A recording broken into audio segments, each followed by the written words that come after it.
I am going to build this brining bucket. Um, Brining is a good way to prepare food, prepare chicken or pork, and maybe a couple other things.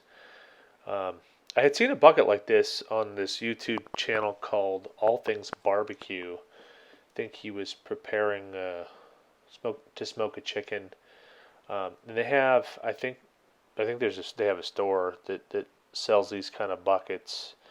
And I know Cabela's sell these too. Um, I was actually going to buy one at Cabela's, but they didn't. They got two sizes, and I wanted the bigger one, and they didn't have it when I went to go get it. Um, so I thought I'd build my own. So you see here, I'm cutting up a cutting board, is what that is. Um, this is just a round disc here, and you could see I had already cut some slats. Um, excuse me, I had cut out the cutting board to cut the round piece out, and now I'm about to cut the slats or the locks that disc is going to lock into. Um, I just went down to my Target, I think, and bought just a regular old plastic cutting board, and so here I am just cutting that up on the table saw. Pretty much that will cut on any woodworking tools, at least that I've used, and cuts really well on table saw. Now I had already marked the inside of this bucket, three lines 120 degrees apart, and now I'm starting to fit those locks. And I got it marked, and the reason I have a white bucket that's transparent is so I can see through. I can see my marks. I can also see the cutting board, and I had that in mind when I bought that bucket. This is a brand new bucket. Um, so here I'm just fitting those locking and I had cut the. You could see when I pull that piece or put the next piece that locking thing is stepped, which I cut that. It was pretty fast, maybe you can see it. Anyway, I cut that on my table saw. Same way I cut the lock parts out of the disc, which you'll see here in a couple minutes. I just cut that out with my crosscut sled. And then I'm rounding off the corners at the bottom of these locking things. There's a little bit of a roundness at the bottom of the bucket. Um, so that's the disc I used to mark the inside of the bucket, and I was just doing some test fitting with it. And then I just kind of cut this gauge block here, and this thing's cut at 120 degrees, so I could mark out the disc. I also use that to mark out the other one for the bucket, and then I'm just cutting some locking slots in this disc. You'll see how that works here. Um, if you didn't catch it in the opening clip, you'll see how it works here again pretty soon. And then cutting some holes. Couple reasons for this, which are not necessary, but I wanted the brining liquid to be able to pass through real easy, and I also wanted to have a good place to like put your fingers to lock and unlock that disc.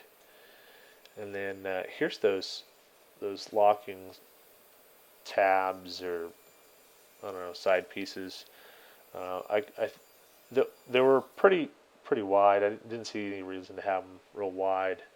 So then got that all cut and fit, and then I'm just kind of testing it out here, make sure it's going to work before I fasten it all down permanently. I take a little, I think that's just denatured alcohol, wipe down the bucket and the cutting board pieces, and then this I'm using an epoxy here. This is a two-part epoxy from Loctite, and it was like a special one for plastics. Um, I don't know if that matters. I don't know if the regular one wouldn't have worked better or would have worked worse, but that's what it was at the store, so that's what I used. And then now I just got a round over in my little palm router here, round over bit, just smoothing all the corners and making it easier to handle. Definitely not you don't have to do that if you want to build one of these. It just makes it a little nicer to handle. And then I found this lid that just spins on and spins off, which I thought was pretty cool. Okay, so here's me just getting the food ready. I actually had built this thing a couple days before Christmas. I wanted to brine a turkey in there, but the epoxy was still off gassing and smelled chemically, and I didn't want to try it out. So this is actually 3 or 4 weeks later after that epoxy had cured real well.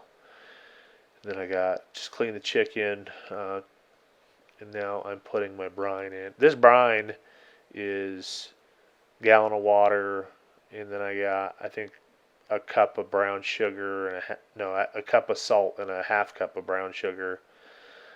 Bring it to a boil, let it cool, put the chicken in there, and then it's you can see it's submerged here, but I'd like to have a little liquid covering that plate, so I just add a little bit of water here, and then that's the idea of this bucket is I can keep that food submerged in the brining liquid. And then here's the next day, pulling it out, and I am going to rinse this chicken off before I put in my spice rub. I'm going to smoke this chicken.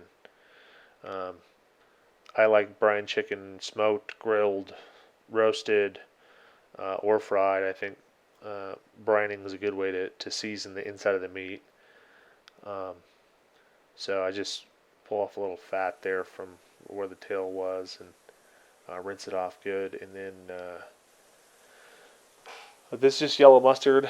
Just kind of, it doesn't really give flavor to the chicken, but helps kind of glue the spice rub to the bird.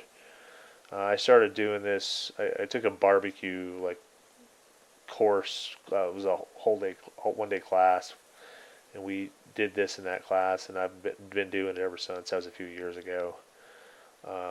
This spice rub I'm using is from a Myron Mixon cookbook, and it is called Honey Money Cluck Rub, which I think is great.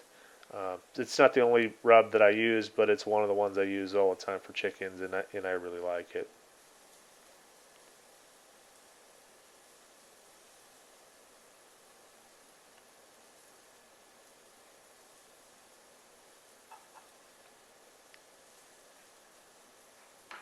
And now that bird is ready to go. And again, that rub is called Honey Money Cluck Rub, and that's a Myron Mixon recipe. That's not my recipe. And then about to put it in the pellet cooker. I got a Green Mountain grill. I had put this on at 225, and you could see it's already up to temp here, and there's not really any smoke.